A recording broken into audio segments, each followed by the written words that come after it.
This is Shukla and you watching education site. तो यहाँ पे एक इम्पॉर्टेंट अपडेट है जो कि जेईई मेन 2022 की तरफ से है।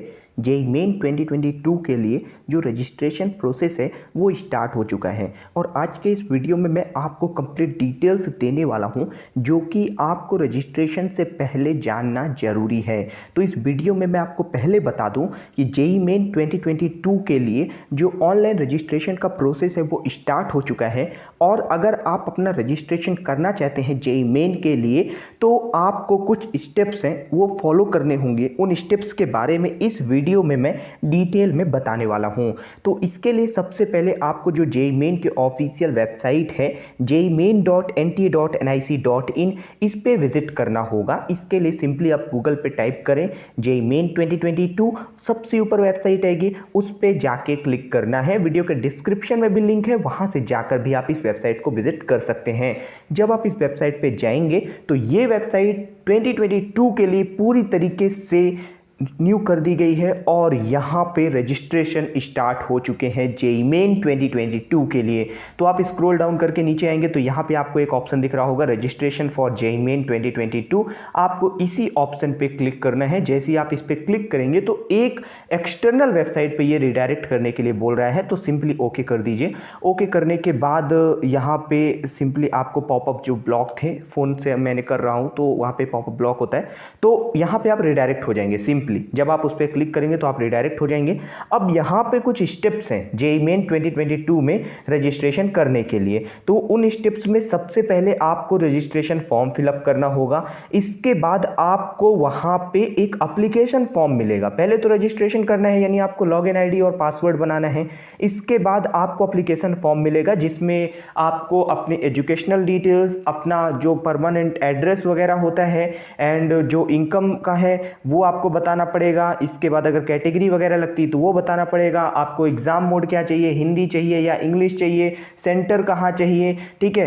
तो ये सारी जानकारी उसमें आपको फिलअप करनी होगी और इसके बाद जब आप एप्लीकेशन फॉर्म फिल कर लेंगे तो लास्ट में एक स्टेप आता है जिसमें फी पेमेंट करना होता है, ठीक है। जो फीस होती है वो अलग अलग कैटेगरी के हिसाब से होती है। जिस भी कैटेगरी से आप बिलोंग करते हैं उस कैटेगरी के हिसाब से आपको फीस पे करनी होगी, ठीक है। अब यहाँ पे एक ऑप्शन आपको दिख रहा होगा न्यू रजिस्ट्रेशन का, और यहाँ पे एक ऑप्शन दिख रहा होगा जिन कैंडिडेट्स ने रजिस्ट्रेशन कर लिया है उनके लिए। तो जिन्होंने रजिस्ट्रेशन कर लिया है उन्हें सिंपली अब एप्लीकेशन नंबर उनको मिल गया होगा, एक पासवर्ड बना लिया होगा, ठीक है। वो पासवर्ड डालना है, यहाँ पे जो सिक्योरिटी पिन दिया हुआ है वो डाल के साइन इन कर देंगे तो वो जो है तो लॉग इन कर जाएंगे, ठीक है। अब जिन्होंने रजिस्ट्रेशन ही नहीं किया है तो वो न्यू कैंडिडेट है, उनके लिए यहाँ पे न्यू रजिस्ट्रेशन का ऑप्शन दिया है। सिंपली आप इस पे क्लिक करिए। इस पे जैसे ही क्लिक करेंगे तो आपके सामने वही 3 स्टेप खुलेंगे जिसमें पहले रजिस्ट्रेशन के लिए बोल रहा है, फिर एप्लीकेशन फॉर्म भरने के लिए बोल रहा है, फिर फी पेमेंट करने के लिए बोल रहा है, ठीक है। तो यहाँ पे आप जो है तो पूरी जानकारी पहले इकट्ठा कर सकते हैं कि यहाँ पे क्या क्या बोला जा रहा है। पूरा डिटेल यहाँ पे दिया है। जो फीस है वो लगने वाली है जनरल कैटेगरी के मेल स्टूडेंट के लिए 650 रुपीज़ जेईई मेन 2022 के लिए, ठीक है।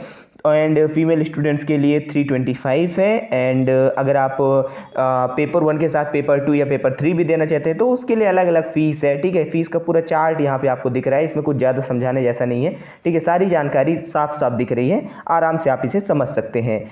अब यहाँ पे इंपॉर्टेंट बात मैं आपको ये बताना चाहता हूँ कि जब आप रजिस्ट्रेशन वगैरह करें तो रजिस्ट्रेशन में क्या क्या बातें ध्यान रखें। यहाँ पे मैं आपको लाइव रजिस्ट्रेशन करके नहीं बताऊंगा, बट मैं आपको सारी चीज़ एक्सप्लेन कर दूंगा ना, जिससे कि आपको रजिस्ट्रेशन के टाइम पे कोई भी प्रॉब्लम नहीं आने वाली है, ठीक है। तो हम यहाँ पे पहले बात करते हैं रजिस्ट्रेशन फॉर्म की। तो रजिस्ट्रेशन फॉर्म में कुछ नहीं, सबसे पहले आपको वहाँ पे न्यू कैंडिडेट रजिस्ट्रेशन पे क्लिक करना है, अपना एक नया रजिस्ट्रेशन कर लेना है जिसमें आपका फ़ोन नंबर वगैरह मांगेगा। उससे क्या होगा, उससे आपको जो है तो एक एप्लीकेशन नंबर मिल जाएगा और एप्लीकेशन नंबर के साथ साथ आप वहाँ पे एक पासवर्ड बना लोगे, ठीक है। तो न्यू रजिस्ट्रेशन से एप्लीकेशन नंबर पासवर्ड आ जाएगा। अब रजिस्ट्रेशन जैसे ही कंप्लीट हो जाएगा ना, बेसिक एकदम बेसिक है, उसमें कुछ बताने जैसा नहीं है जिससे कि आपको ना समझ में आ रहा हो जो चीज़, ठीक है, एकदम बेसिक बात है। इसके बाद अगर एप्लीकेशन फॉर्म की बात करें तो अब यहाँ पे थोड़े से इश्यूज आते हैं। वो क्या आते हैं वो बता देता हूँ।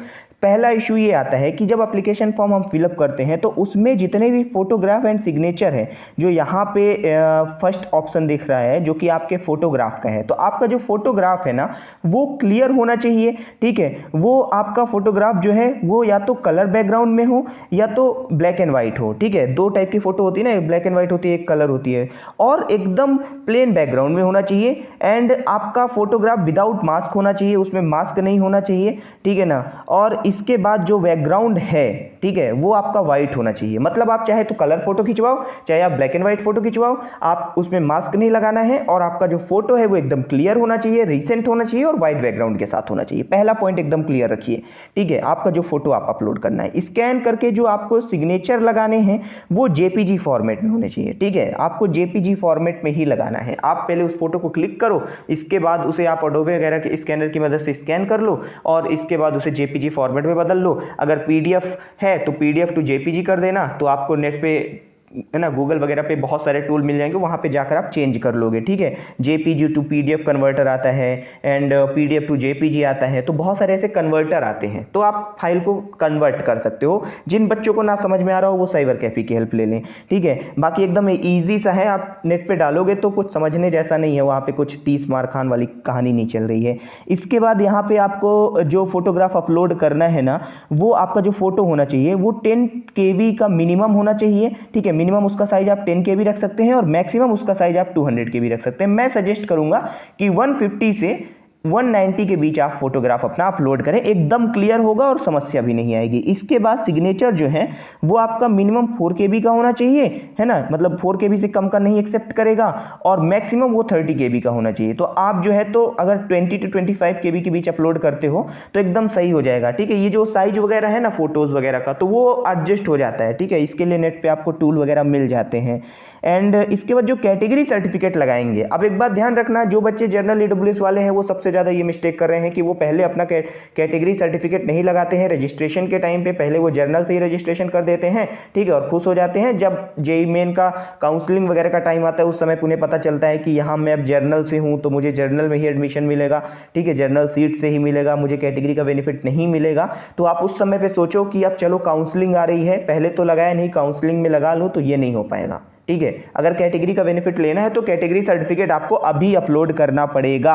अगर पीडब्ल्यूडी वाले हैं तो पीडब्ल्यूडी सर्टिफिकेट यहाँ पे अपलोड करना पड़ेगा। ठीक है ना, और जो सिग्नेचर वगैरह है ना आपके, वो एकदम प्लेन पेपर में करना। ये सारी चीज़ों के लिए एक वीडियो ऑलरेडी मैंने बना रखा है। जब आपका पूरा एप्लीकेशन फॉर्म फिलअप हो जाएगा ना, जिसमें आपका परमानेंट एड्रेस हो गया, करेंट एड्रेस हो गया, आपका मीडियम क्या है, आपका अभी एजुकेशन क्या है, 12th पास कर दिए हो या फिर 12th अपीयरिंग चल रहा है, 10th का क्या स्कोर है, कहाँ सेंटर चाहिए, यानी सारी बेसिक जानकारी आप वहाँ पे फिलअप कर दोगे। इसमें कुछ ज़्यादा आपको समस्या नहीं आएगी। जब पूरा एप्लीकेशन फॉर्म फिलअप हो जाएगा, एप्लीकेशन फॉर्म फिलिंग के बाद आपको ये सारे डॉक्यूमेंट्स जो मैंने बताए हैं, जिसमें आपका फोटोग्राफ हो गया, आपका सिग्नेचर हो गया, और आपका जो भी कैटेगरी अगर लग रहा है तो कैटेगरी सर्टिफिकेट हो गया। जब ये पूरा काम कर लोगे तो फिर आप थर्ड स्टेप में आ जाओगे, स्टेप 3 में, जिसमें फी पेमेंट करना है। तो फी पेमेंट जो है आप UPI, credit card, debit card, ठीक है ना, पेटीएम, बहुत सारे ऑप्शन होते हैं, तो उसमें आपको पेमेंट कर देना है। पेमेंट करने के बाद आपका जो एप्लीकेशन फॉर्म है वो सक्सेसफुल तरीके से कंप्लीट हो जाएगा।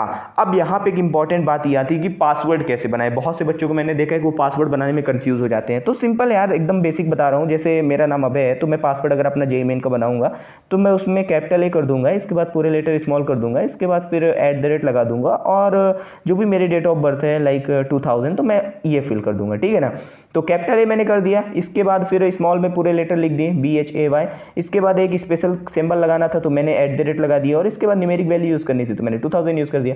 ऐसे आप पासवर्ड बना सकते हो, है ना। उसमें पूरे इंस्ट्रक्शन जो हैं वो पासवर्ड के यहाँ पे दिए हुए हैं। ठीक है ना, मिनिमम 8 कैरेक्टर का होना चाहिए, ठीक है ना, और 13 कैरेक्टर लॉन्ग होना चाहिए, ऐसा नहीं कि बहुत बड़ा बना दिया आपने, ठीक है ना, और एक अपर लेटर होना चाहिए, एक लोअर लेटर होना चाहिए, न्यूमेरिक वैल्यू होनी चाहिए, स्पेशल सिंबल होना चाहिए, तो वो सब इंक्लूड हो जाता है। ठीक है, पासवर्ड वगैरह रीसेट करना है ना, तो मोबाइल नंबर वगैरह आपको रजिस्टर करना होता है, मेल आईडी रजिस्टर करनी होती है, उससे 5 मिनट के अंदर पासवर्ड आपका रीसेट हो जाएगा, तो ये कोई बड़ी बात नहीं है। ठीक है ना, और इसके बाद सिंपली जब आप रजिस्ट्रेशन करने जाएंगे तो आपको ये पूरा प्रोसेस दिखाएगा, है ना, ऑब्वियस सी बात है। और यहाँ पे सिंपली क्लिक करना है, क्लिक हियर टू प्रोसीड पे, तो आप यहाँ पे प्रोसीड कर जाएंगे। जैसे ही क्लिक करेंगे तो आपके सामने जो है तो आपका रजिस्ट्रेशन फॉर्म, जो पहला फॉर्म है वो रजिस्ट्रेशन फॉर्म है वो स्टार्ट हो जाएगा, जिसमें कैंडिडेट नेम डालना है, फादर नेम डालना है, मदर नेम डालना है, डेट ऑफ बर्थ डालनी है, जेंडर हो गया, ठीक है ना। आइडेंटिटी टाइप में आप सेलेक्ट कर लेना, आधार कार्ड वगैरह, उसका नंबर डाल देना। आधार कार्ड सबके पास ही होगा, पैन कार्ड वगैरह भी चलता है, वोटर आईडी वगैरह भी चलती है, ठीक है। प्रेजेंट एड्रेस यहाँ पे पूछ रहा है, प्रेजेंट एड्रेस डाल दीजिए, ठीक है। ईमेल एड्रेस हो गया आपका, एंड आप ईमेल एड्रेस कंफर्म कर सकते हैं, मोबाइल नंबर डाल दीजिए। इसके बाद फिर OTP वगैरह से वो सब कंफर्म करवा लेंगे। फिर परमानेंट एड्रेस अगर आपका करंट एड्रेस के जैसा ही है तो उस पर सिंपली यहाँ पे चेक बस कर देना है, चेक कर देंगे तो वो फिलअप हो जाएगा ऑटोमेटिकली। एंड इसके बाद फिर ये सारी जो डिटेल्स हैं, है ना, मैंने यहाँ पे फिलअप नहीं की है, कुछ बताने जैसा नहीं है यहाँ पे, ठीक है। तो पूरा जब जानकारी भर देंगे इसके बाद फिर आपका दूसरा एप्लीकेशन फॉर्म ओपन होगा। रजिस्ट्रेशन इतने में हो जाएगा। एप्लीकेशन फॉर्म जब ओपन होगा तो उसमें भी यही आपका एड्रेस हो गया, आपका एजुकेशन डिटेल हो गई, क्या मीडियम सेलेक्ट करना है, कहाँ सेंटर चाहिए, सब एकदम बेसिक चीज़ें ही पूछेगा, ठीक है। और जो एप्लीकेशन जो मतलब आपका फोटोग्राफ हो गया, आपका सिग्नेचर हो गया, और आपका जो वहाँ पे कैटेगरी अगर लग रहा है तो कैटेगरी सर्टिफिकेट, ठीक है, वो सब अपलोड करना है। याद रखना कैटेगरी सर्टिफिकेट वही बच्चे अपलोड करें जिन्हें कैटेगरी का बेनिफिट लेना है। EWS वाले बच्चों के साथ हमेशा होता है कि वो रजिस्ट्रेशन में नहीं अपलोड करते हैं, फिर लगता है कि काउंसलिंग में अब अच्छा कॉलेज मिल जाएगा इस रैंक पे तो काउंसलिंग में कर देते हैं अपलोड, तो काउंसलिंग के टाइम पे एक्सेप्ट ही नहीं होता है, क्योंकि उस समय पे आपके पास आपकी कैटेगरी रैंक होगी ही नहीं, आपके पास सिर्फ जनरल रैंक होगी। और अगर कैटेगरी रैंक ही नहीं है तो बिना रैंक के किस बेसिस पे काउंसलिंग कर लोगे आप, तो आपका होगा ही नहीं, फिर आप जर्नल से ही कंसीडर की जाओगे। इस बात का ध्यान रखना। अब एक नेक्स्ट वीडियो बनाऊंगा जिसमें पूरा रजिस्ट्रेशन करके भी बताऊंगा। अभी मैंने जल्दी में सारी चीज़ों को एक्सप्लेन कर दिया है ना, क्योंकि अभी जस्ट अपडेट आया है JEE की तरफ से।